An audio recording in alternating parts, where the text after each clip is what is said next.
WNBA finals. And so I'll leave it there. I mean, I'm just obviously disheartened. You know, I'm a human too. I have a family.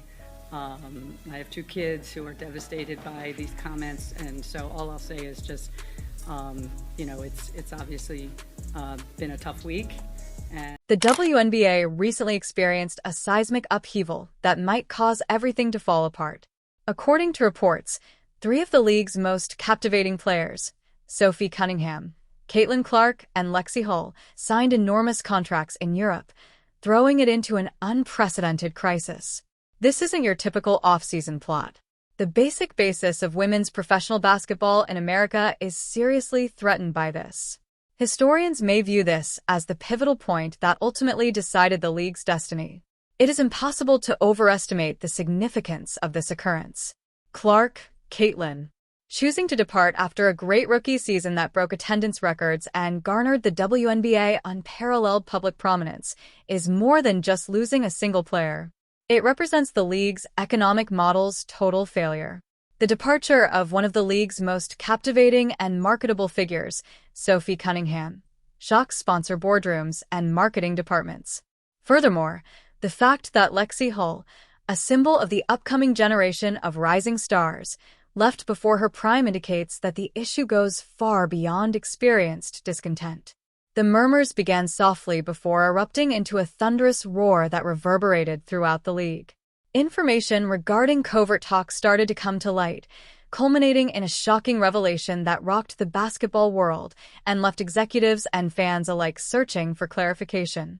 These conversations had been going on for months, according to those close to the matter. They were carried out in complete secrecy with the assistance of powerful international agents who specialize in profitable deals in Europe. The first clues surfaced in late summer when perceptive onlookers saw the players' strange social media activity.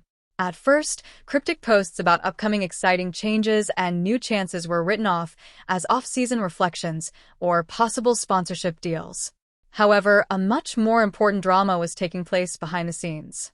Representatives from European clubs had been communicating covertly, traveling to the U.S. for meetings in private homes and hotel conference rooms, and offering financial packages far larger than those offered by the WNBA.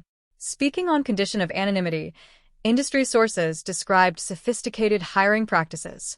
With WNBA viewership at an all-time high but player remuneration still lagging significantly, European clubs, flush with investment from wealthy ownership groups and benefiting from distinct economic frameworks, saw this as the ideal time to take risks.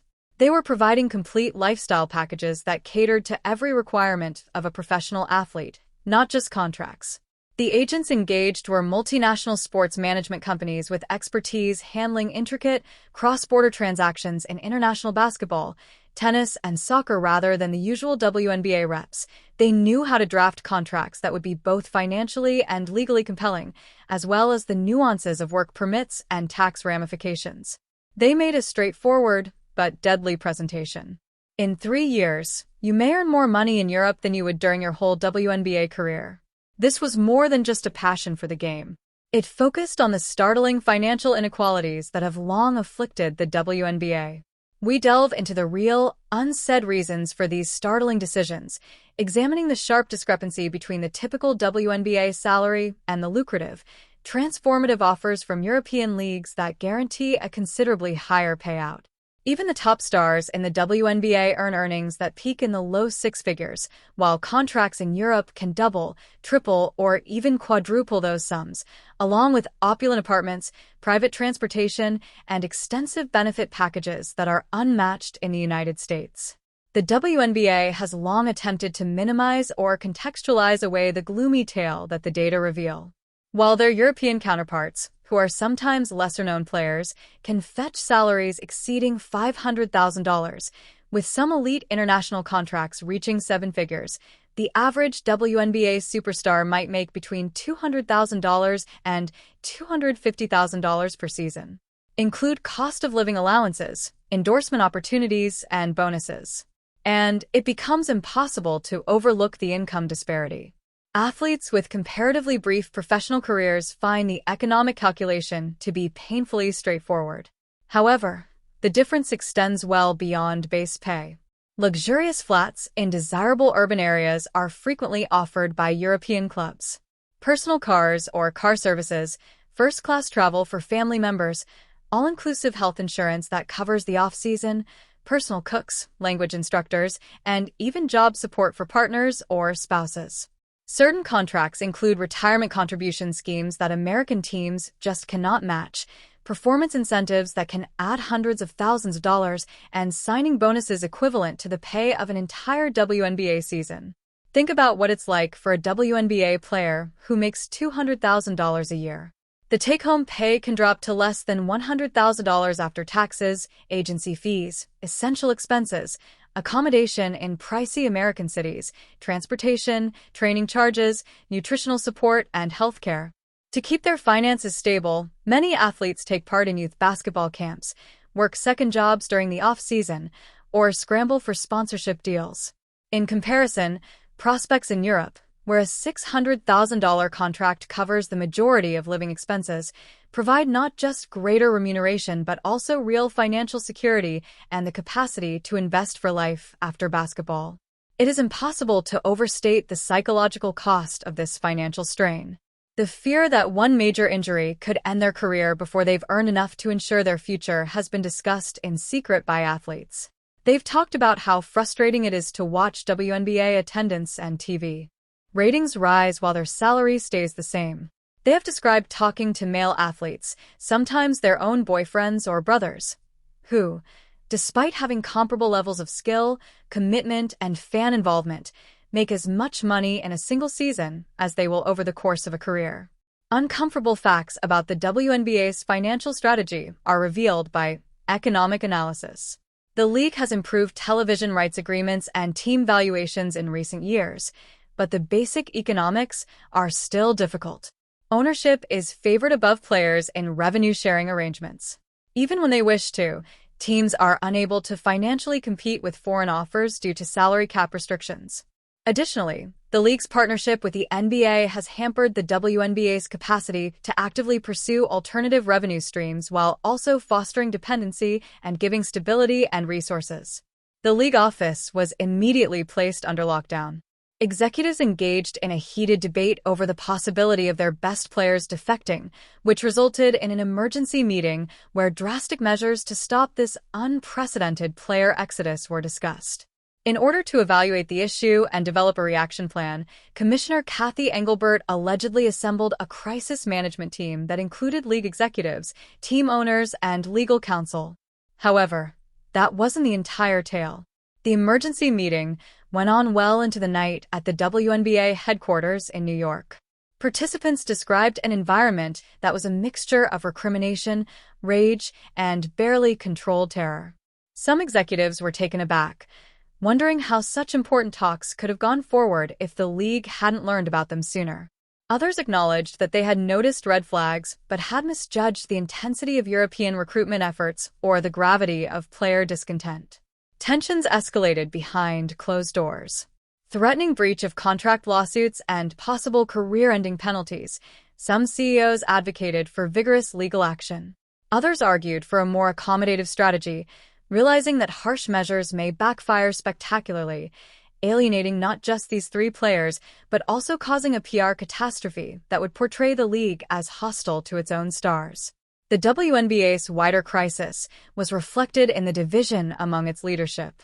The legal team gave a gloomy assessment, stating that although WNBA contracts contain a number of restrictive covenants, it was still unclear if it was enforceable to forbid players from taking international opportunities during the off-season or from deciding to play only abroad.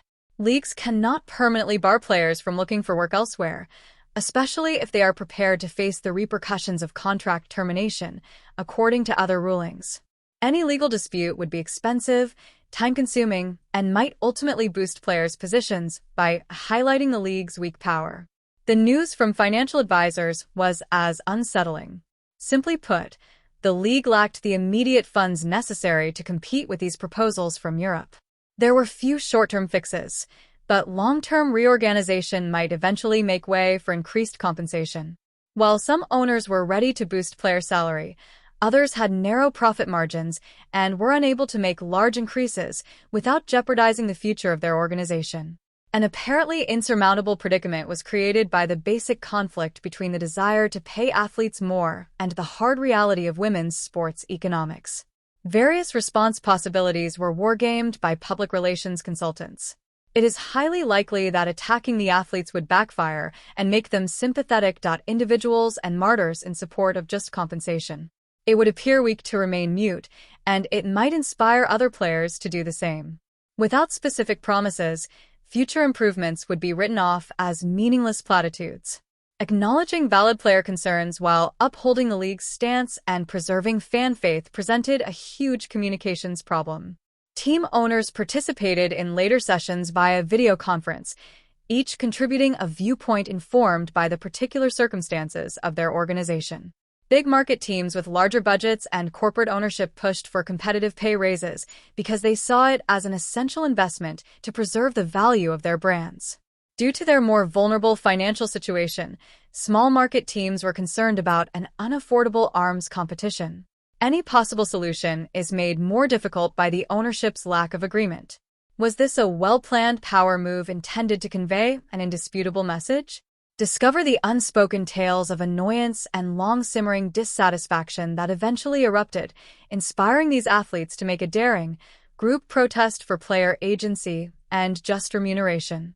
According to insiders, players had been having casual discussions for years, with many elite athletes discreetly lamenting the financial hardships that come with being a professional athlete in the United States.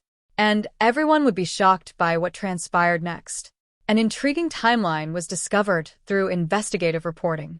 These three players seem to have started coordinating about 2 years ago, after yet another unsatisfactory round of contract discussions in which changes that were promised did not materialize.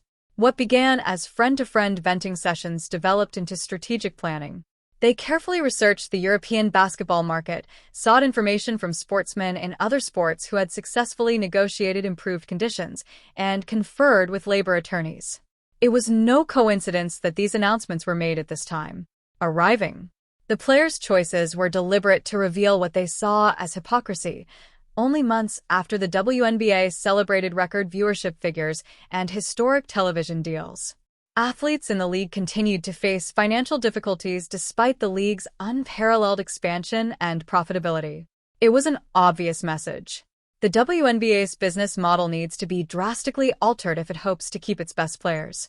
According to people close to the players, this was a thoughtful statement about worth and dignity rather than a snap decision motivated by simple financial greed. The idea that these athletes should be appreciative of the chance to play professionally has worn on them. That since women's sports aren't currently profitable, they should. Salaries. The gang had made the conscious decision